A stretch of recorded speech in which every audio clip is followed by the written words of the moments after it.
volt. ek is 7.7 million electron volt, and 1 by 4 pi epsilon naught is 9 into 10 raised power 9. We can convert it. So this R naught, it becomes equal to 30 into 10 raised power minus 15 meter, and which is equal to 30 Fm Fermi meter. So this is the distance of closest approach. It means that the radius of nucleus for this very gold foil should be less than the 30 Fermi meter. So we have concluded, we have found that this radius of the nucleus, it is of the order of 10 raised power 15 meter, means 15 meter, or it is of the order of 10 raised power minus 15 meter, or some books say it is of the order of 10 raised power minus 14 meter.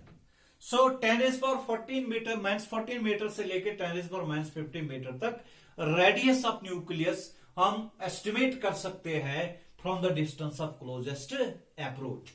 So this is one point. Second point we have to take into consideration, that is number 2. Second point is, that is impact parameter. Impact parameter. What is the impact parameter? It is denoted by B. So for this we take the nucleus, say this is nucleus N, and say this is the line along the center of the nucleus. This is the line along the center of the nucleus. Now we take the vector. Say this is the vector, velocity vector, initial velocity vector. Important point. Books की language में use करूंगा. This is very important. The perpendicular distance, ऐसे मैं लिखूंगा, the perpendicular distance between the initial velocity vector of the alpha particle from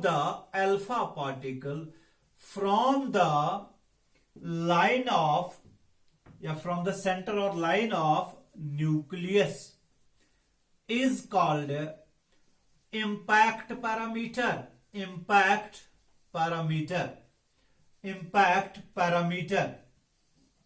यानी जो initial velocity vector होगा, जो अल्फा पार्टिकल है, उसका जो इनिशियली जो काइनेटिक एनर्जी है, उसका जो इनिशियल वेलोसिटी है, उसका डायरेक्शन हम लेंगे इनिशियल वेलोसिटी वेक्टर से दिस. एंड यहां से जो डिस्टेंस आप देख रहे हैं, perpendicular distance, this is the line of the along the centre of the nucleus, this is B.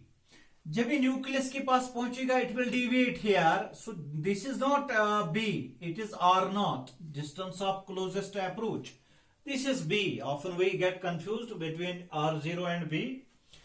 So B is the perpendicular distance between the initial velocity vector of the alpha particle from the line of nucleus is called impact parameter and is denoted by B. तो B के पता होने से हमको ये पता चलता है कि एंगल ऑफ डेविएशन कितना होगा. For example, if B is 0, that means this distance is 0. It means this velocity vector, initial velocity vector will be along this. So it will be along the line of the nucleus. So it will bounce back by an angle of pi. So theta will be equal to pi. So there is an equation for B. We do not include in our syllabus. Still I will write it here. B will be equal to ZE square into divided by 4 pi epsilon naught EK into cot theta by 2. Or some books write it like this: ZE square divided by 4 pi epsilon naught EK, kinetic energy, into under root of 1 plus cos theta divided by 1 minus cos theta. So if you take theta equal to pi, cos pi equal to -1, and 1 minus 1, that is 0, so b is 0. So this is first point. Similarly, if you take b equal to infinity, then theta will be equal to 0. Theta will be equal to 0 for those particles which remain undeviated. So this was impact parameter. This was distance of closest approach. And finally, we will have the drawback of the Rutherford's model of atom. Drawback. Some drawbacks are there. First point that I have gone through is the Rutherford's model of atom gives us the idea that electrons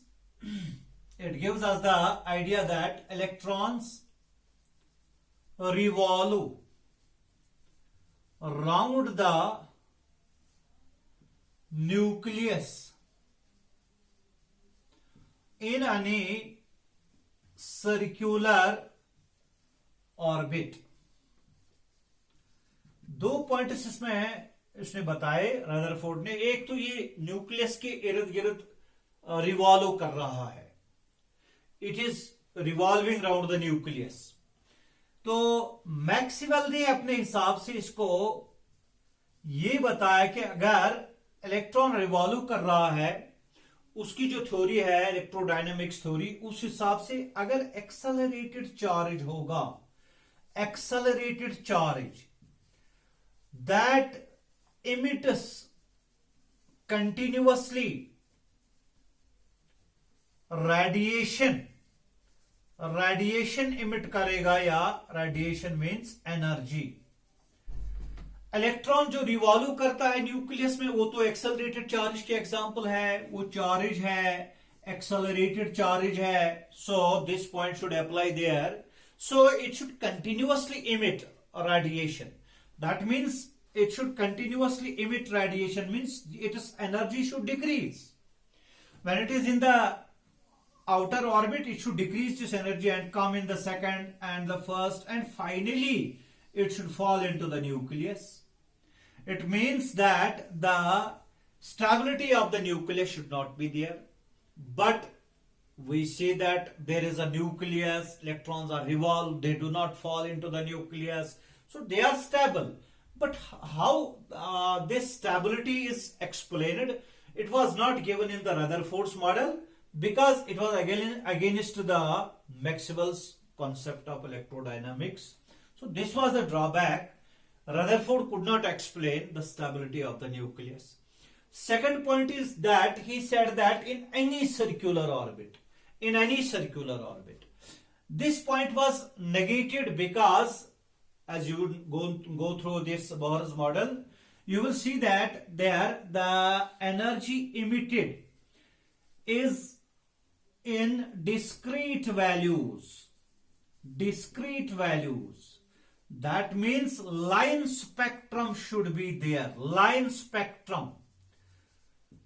तो यहां मैं ज्यादा detail में नहीं जाऊंगा. You will come to know spectrum in Bohr's model. Spectrum, that means a radiation is emitted of a particular wavelength. We have emission spectrum, we have absorption spectrum, and when the when radiation is emitted of particular wavelength, according to this concept, when it moves in any circular orbit, when it revolves in any circular orbit, it should have a continuous spectrum. But it was shown that the atoms that show line spectrum, so line spectrum of the atom, hydrogen atom particularly, could not be explained on the basis of Rutherford's model of atom. So these are the very important two drawbacks of the Rutherford's model of atom. One more point is that he chose any circular orbits, but later on, Bohr suggested that there must be some particular orbits having in which electrons should have particular velocity, particular angular momentum fixed. he used the word fixed energy, fixed angular momentum, fixed frequency, etc. He said any circular orbit. Bohr said no, they are not any, they are some allowed permitted orbiters. So this was the main thing that we have gone through this Rutherford's model of atom. Hope that you must have understood. Thank you very much.